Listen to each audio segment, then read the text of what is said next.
Assalamualaikum warahmatullahi wabarakatuh. Terima kasih atas kesempatan yang diberikan kali ini.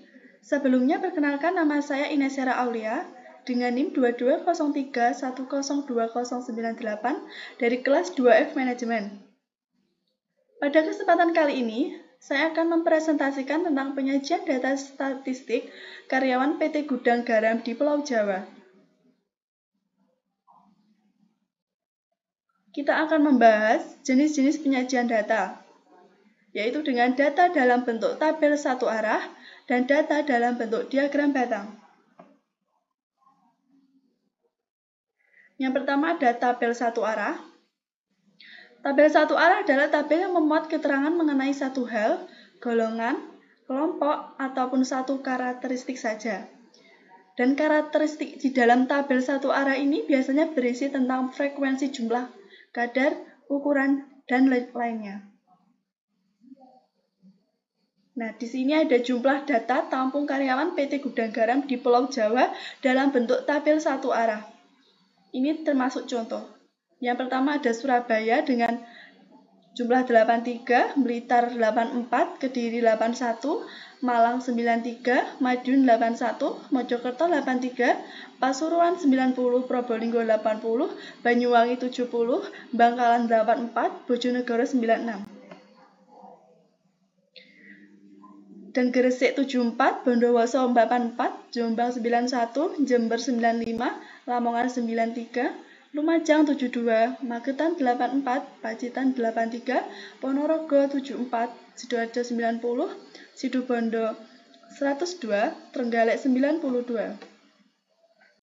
Dan Tuban 93, Tulungagung 84, Sampang 86, Sumenep 97, Nganjuk 65, Ngawi 98, Pamekasan 84, Boyolali 72, Cilacap 84, Brebes 90, Banyumas 87, Karanganyar 86.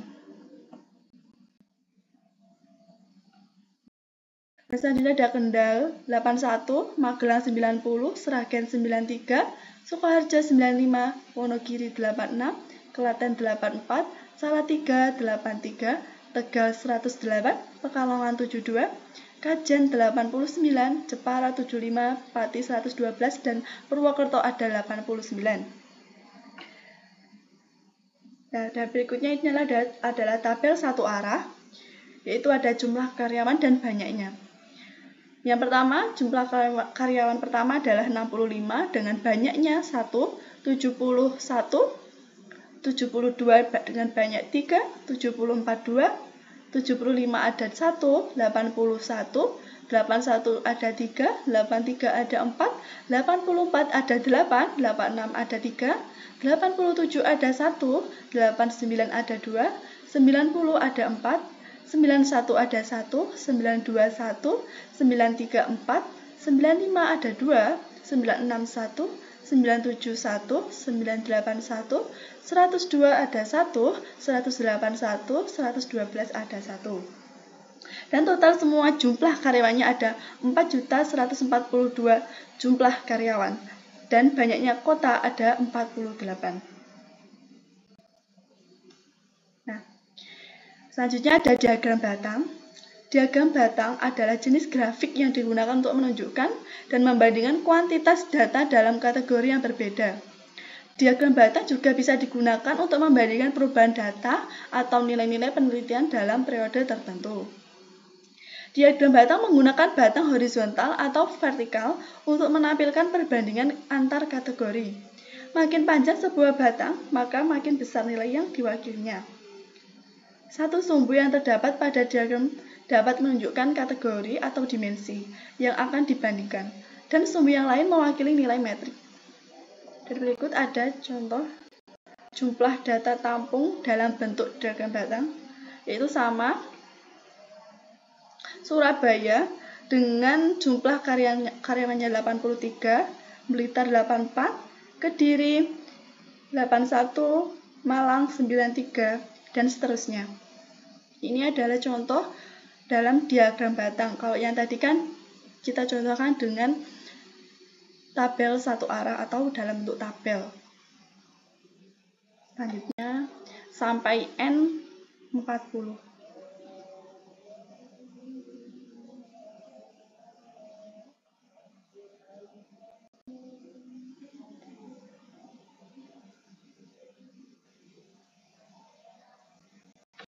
Dan ini adalah diagram batangnya dari jumlah karyawan dan banyaknya karyawan.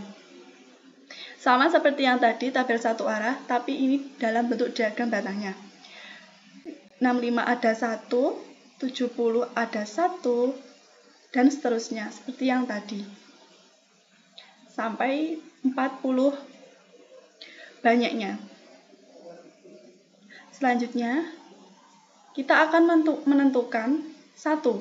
Nilai maksimal, 2. Nilai minimal, yang ketiga nilai mean, yang keempat nilai median, dan nilai modus. Yang pertama ada nilai maksimal.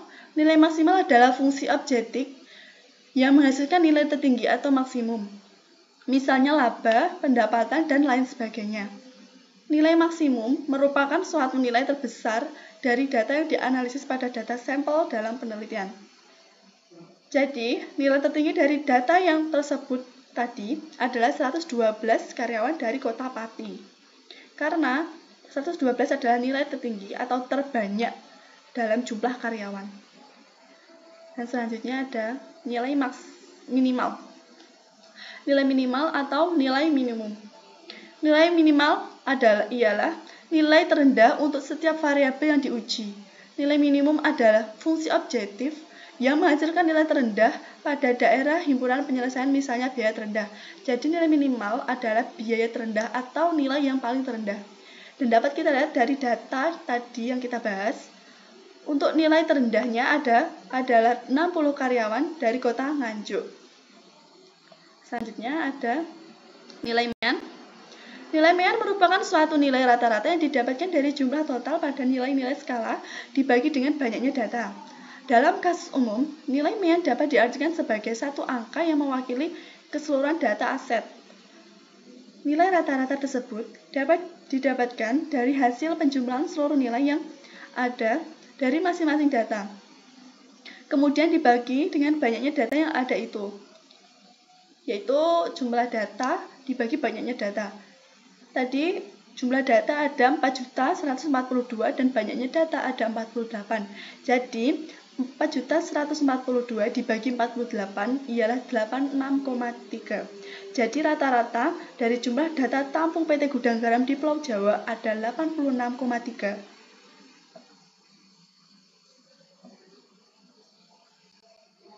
Selanjutnya ada nilai median atau nilai tengah. Median adalah nilai tengah dari sebuah kumpulan data setelah data tersebut diurutkan.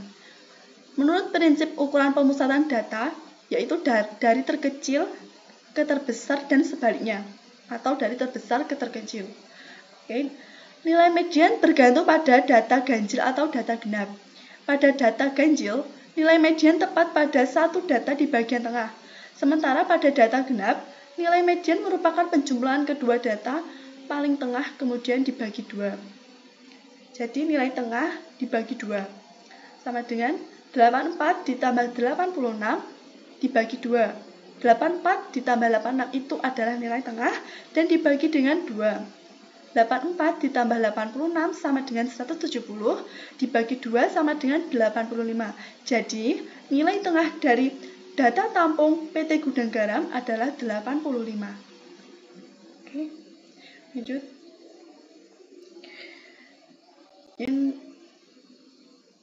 Nilai modus. Modus adalah nilai yang paling sering muncul dalam suatu data statistika. Modus juga merupakan nilai mayoritas atau nilai dengan frekuensi paling tinggi. Modus dapat digunakan untuk menentukan sampel dari suatu populasi dalam statistika. Perhitungan modus dapat diterapkan pada data numerik maupun data kategoris. Contohnya, dalam menentukan data dari warna paling banyak yang disukai siswa dan mayoritas nilai ulangan sebuah mata pelajaran yang diperoleh oleh siswa dalam suatu kelas. Jadi, Untuk nilai yang sering muncul dari data tampung karyawan PT Gudang Garam, yaitu 84. Karena 84 dengan 8 kali banyaknya data yang sering muncul. Yang terakhir ada kesimpulan. Diagram batang adalah jenis grafik yang digunakan untuk menunjukkan dan membandingkan kuantitas data dalam kategori yang berbeda. Diagram batang juga bisa digunakan untuk memperbandingkan perubahan data atau nilai-nilai penelitian dalam periode tertentu. Nilai maksimum merupakan suatu nilai terbesar dari data yang dianalisis pada data sampel dalam penelitian. Nilai mean merupakan suatu nilai rata-rata yang didapatkan dari jumlah total pada nilai-nilai skala dibagi dengan banyaknya data. Perhitungan modus dapat diterapkan pada data numerik maupun data kategoris. Contohnya adalah menentukan data dari warna paling banyak disukai siswa dan mayoritas nilai ulangan sebuah mata pelajaran yang diperoleh oleh siswa dalam suatu kelas. Sementara, pada data genap, nilai median merupakan penjumlahan kedua data paling tengah kemudian dibagi dua. Semoga teman-teman mendengarkan bukan saja memahami, namun juga menjadi buah manfaat untuk kedepannya. Terima kasih atas partisipasinya. Cukup sekian atas presentasinya. Saya ucapkan terima kasih. Wassalamualaikum warahmatullahi wabarakatuh.